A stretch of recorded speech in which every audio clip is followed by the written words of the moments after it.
Hi, this is Vike Patil.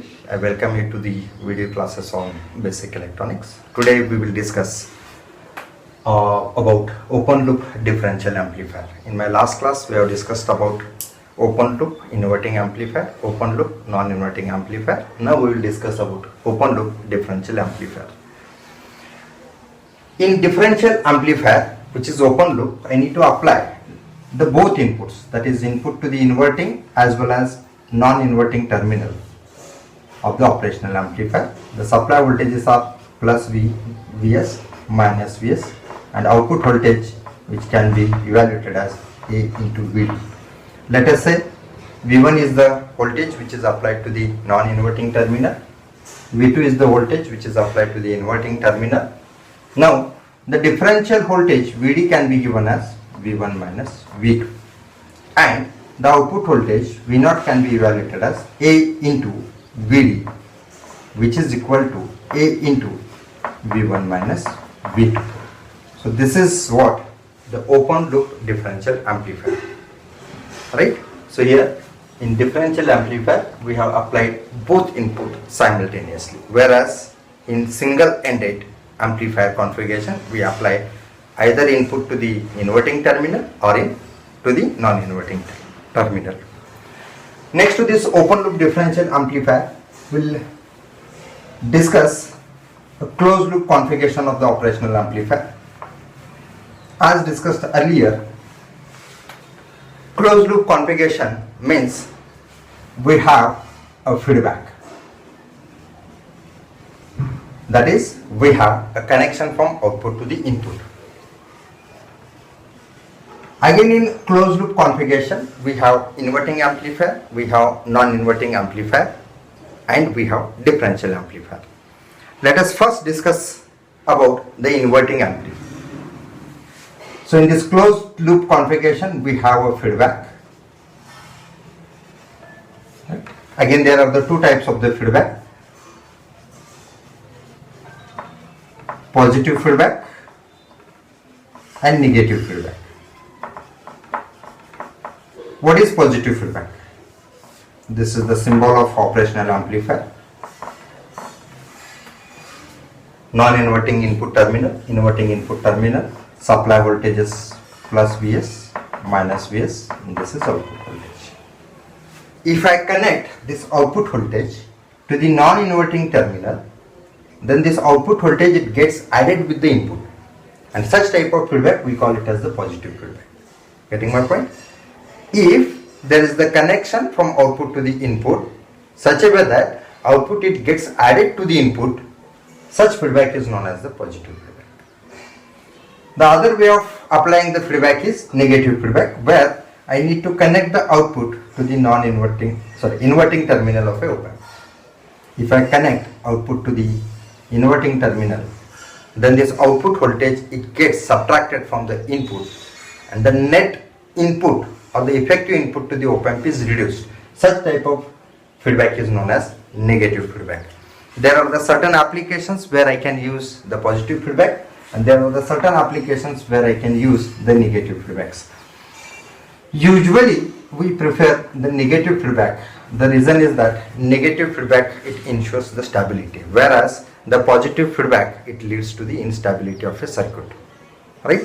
So usually we prefer the negative feedback to ensure that there is the stability in a circuit. The first circuit with negative feedback I am going to discuss is inverting amplifier. Inverting amplifier, which is in closed loop, means that it has the feedback. What is this circuit? So we have a symbol of a op-amp which has inverting terminal and non-inverting terminal.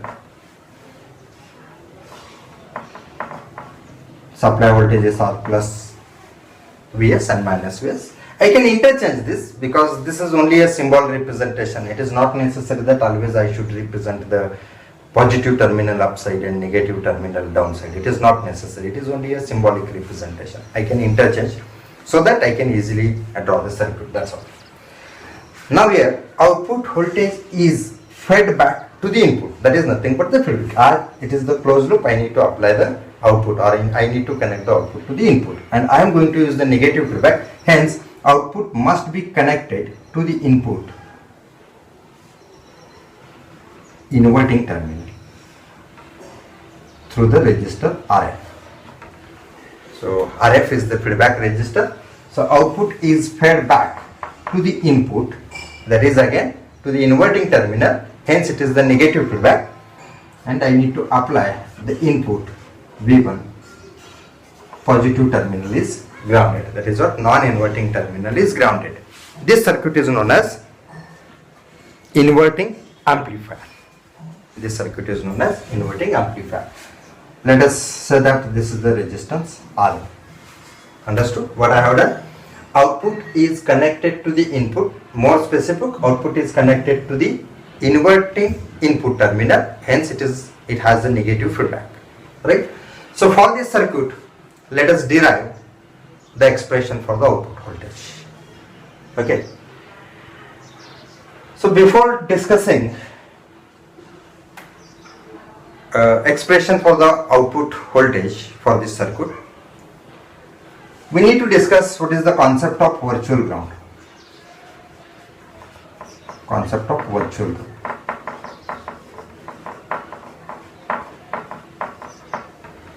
Concept of virtual ground. As we know that ideal op-amp has Ri is equal to infinity. It means that we have this resistance Ri which is equal to infinity. If this resistance has the value of infinity, means what? It is open circuited. Then the current flowing through this, or current flowing into the op-amp, I can say that II which is equal to 0. Is it right? Because there is the open circuit. There is no closed path from inverting terminal to the non-inverting terminal. Hence current is 0. If current is 0, voltage drop across this Ri, VRI, must be a 0, which is equal to I into Ri. That is what? II into Ri. As II is 0, II into Ri must be a 0.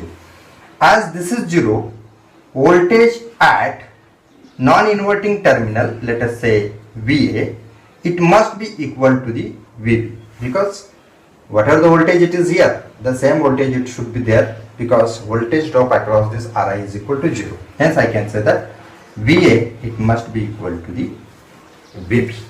Is it right? So this concept is known as virtual ground. Right? The voltage at the inverting terminal, it must be equal to the voltage at the non-inverting terminal. The reason is that Ri is equal to infinity. In other way I can represent it. As we know that the differential gain of the op-amp is infinity. That is what? AOL, it is equal to infinity. So we know that output voltage V0 is equal to A into VD. Right? A into, in this case, V2 minus V1, because V2 is, I am assuming, the voltage which is connected to the non-inverting terminal, V1 is the voltage which is connected to the inverting terminal. Hence output voltage is equal to A into V2 minus V1. As we know that this differential input, it should not be a high. We have discussed one example where I have assumed this differential input voltage which is equal to 1 volt, and because of that output get saturated.